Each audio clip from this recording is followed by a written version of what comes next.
Good morning. It gives me great pleasure to be here. But I must start off by telling you how inadequate I feel when I come for an event like this that showcases a diverse set of talents and skill sets. I mean, what does a writer really have to show? You've heard musicians, you will have dancers, you've had actors probably, you've had people who are doing substantial things to change the way our country is, the way life is. There are many, many inspiring stories that you see when each time a TEDx event happens. And like the lyrics of a very old song from the band called Bee Gees goes, it's only words, and words are all I have. So I have to start off with the word that we must concentrate on this morning, which is convention. How do we understand convention? The dictionary, of course, defines convention as the accepted way to do things. And there's also another meaning for it, which is basically that it's the polite and right way, acceptable way in the society to do things. Friends, I need to tell you here that being conventional is probably the surefire way of harakiri or suicide for any creative person. The moment you start being conventional, it means that you're being safe. And the moment you're being safe, it means you're doing nothing to explore the possibilities within yourself and to take that possibilities and do something to change the world around you. You see, for someone like me, I grew up in a very, very conventional background. I, in fact, grew up in a little suburb outside Chennai. It used to be a suburb then. I'm told now it's part of the great metropolis. It's a place called Avadi.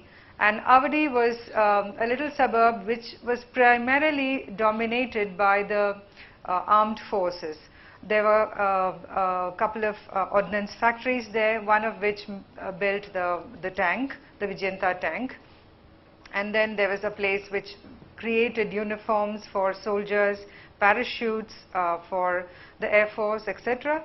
And then there were a whole lot of, because these two areas were, these two factories dealt with goods for the armed forces, there were a lot of armed forces camps around, like the military was there, the Air Force was there, the CRPF was there, the SAP was there. Every possible form except the Navy was represented in that area. So you have to understand, coming from that kind of an army background, which was basically all about sticking to conventions, I grew up believing that convention is the way to be. I mean, I have to stick within the established parameters of life and thought process that happened in that little suburb. And at some point I realized, and I'm sure as all of you are engineering students here, you must all have gone through various kinds of lab work in your schooling years itself. And I remember this, and to add to my woes, I had an older brother who was one of those very, very brainy kids. So, he was the school pet. Everybody loved him. In fact, he went on later on to become a state topper and went on to do medicine. So my life was charted out for me even before I started living it. It was accepted because my brother was this class topper, school topper, and later state topper, that he and he went on to do medicine, that I would follow and either do engineering or medicine. But my mind wasn't, or my soul wasn't in it. I mean, I was good in school. I did very well academically, and my teachers had great expectations of me.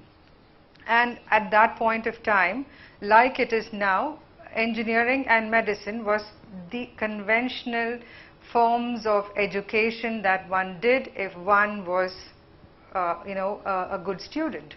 But I remember this particular physics laboratory class where the physics master was telling us about things and stuff like that. And I stood there watching him, and my mind wasn't on the experiment, and I was just thinking, how does he do this every day?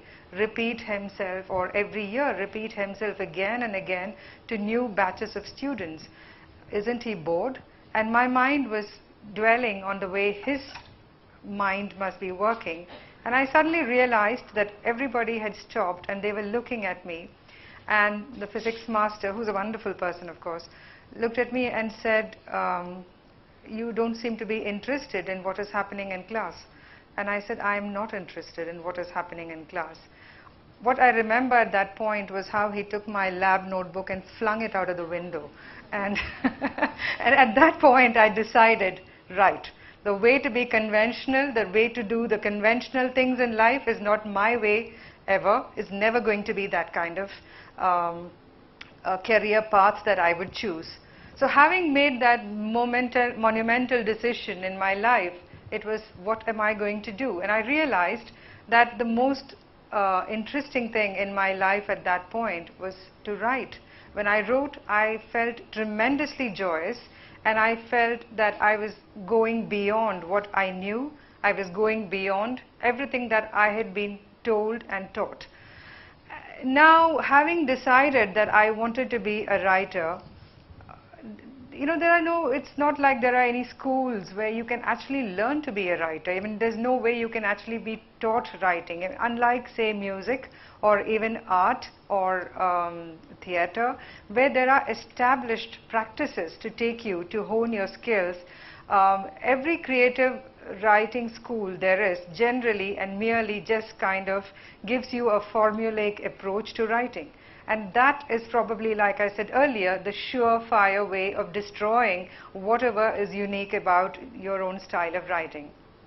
So I did, again, the least, I mean, I thought it was probably the least hazardous means of getting into a life which would eventually lead me towards writing. And I did a regular, a graduation in literature simply because it would teach me what to avoid, I thought, what I shouldn't know, I mean, what I shouldn't be doing.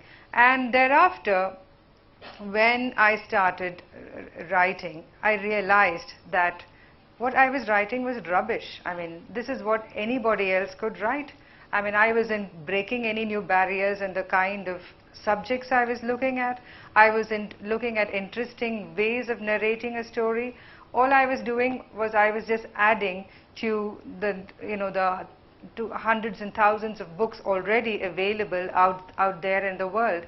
And as a person, it wasn't doing anything within me to make me feel that I had done something that was different, that was unique, and may perhaps never be repeated or duplicated. At that point of time, I then asked myself, what is it that I really want to write about? And then, you always, as a creative person, you always have these conversations with yourself. It's not conversations with God, but it's conversations with yourself, where your inner conscience and your subconscious tells you what is the path to take forward. And sometimes it may not be the accepted way of doing things. It may not be the prescribed way of actually going ahead with life, but it certainly is the way that is going to make you as a creative person, or in this case, me as a creative person, supremely happy. And I realized that what I wanted to write about was the human condition. I wanted to look at the world around me. I wanted to be able to mirror it. I wanted to be able to talk about it. I wanted to be able to ask my readers to at least look at life a little differently from the way that they had been looking at life and society until then. There are so many thoughts that we need to kind of abstract, that we need to explore. Who are we as human beings? Where are we going? What are we doing with our lives? All of this can be either put in a very pontificatory manner, which actually will bore everybody and put you to sleep, or it could be said in a manner which is something that the reader is able to relate to, adjust their thought process, maybe even kind of hone it a little bit. See, at the end of writing a book, the greatest impact I would like is to leave a residual feeling. I just would like my reader to look at what I have written and allow it to go within them, ferment there, and stay with them to such an extent that the next time they in their lives have to face a situation, they are able to understand it better, are able to look at it in a slightly more expansive and a more broad-minded fashion and change their own lives in some way. See, a writer is not a revolutionary. A writer is not somebody who can stand up there and change the world. What the writer can do, a writer is someone who can stand there and tell the world, look at this. This is what I'm trying to tell you. Think about it. Is this going to make a difference in your life? Then try and see if you can inculcate it into the way you live your life. Now, having decided that I want to write about the human condition, I also realized that there is so much of writing happening in this world that most of it just kind of just happens and then it disappears. There's nothing that stays behind. Now, one of the things, one of the definite ways of being able to locate yourself in your reader's mind is to actually treat writing almost as a science and to research, to understand the subject that you're writing about. In many ways, I'm like a method writer. If I'm writing about Kathakali, then I will go and work with a Kathakali set of artists. I will train in that school. I will try and understand what goes into being a Kathakali performer before I write about it. If I'm writing about a murder mystery, and if the protagonist of the book is a policeman, then I will trail a policeman and understand every little bit of his life and what goes on, you know, right from postmortems to writing an FIR to how a crime scene is investigated. Every little detail is something that I need to understand so that when I write it, there is a degree of authenticity there, and the conviction that I bring into the writing is what is going to convince my reader that they are actually reliving the experience of the characters within that book. Now, having done this, I very often, you know, when people are trying to categorize my writing, they have no idea how to categorize me as a writer, because now in this span of about 14 years or 15 years that I have been writing, I have experimented and I have tried every genre. What I don't want to do is to be stuck within a little box where, you know, everybody says, okay, Anita Nair, this is the kind of writing she does. What I've tried to do instead is step out of my comfort zone, which is writing literary fiction, and try and experiment with short stories, with plays, with screenplays, with crime fiction, and now the last book that I've been working on is a historical novel which explores southern Indian history, which is not an area that has been written about too much, especially in English. So having worked on different kinds of genres, my definite understanding and my own feedback from this experience is that there is absolutely no way that a creative person or any human being can ever progress in life by sticking to only what you know. The trick is to be able to get out of that comfort zone, to be able to explore, to take chances, very importantly, to take chances. Nobody begins off by knowing, you know, where you're headed, but as you go through that path, you discover so many things that not only are you enriching your work, but you're also, as a human being, growing and progressing. And I think having, you know, defied and gone beyond convention, where has it got me? I think it has got me to this point where you actually invite me to stand here before you and talk to you about my own experience as someone who has gone beyond convention. Thank you.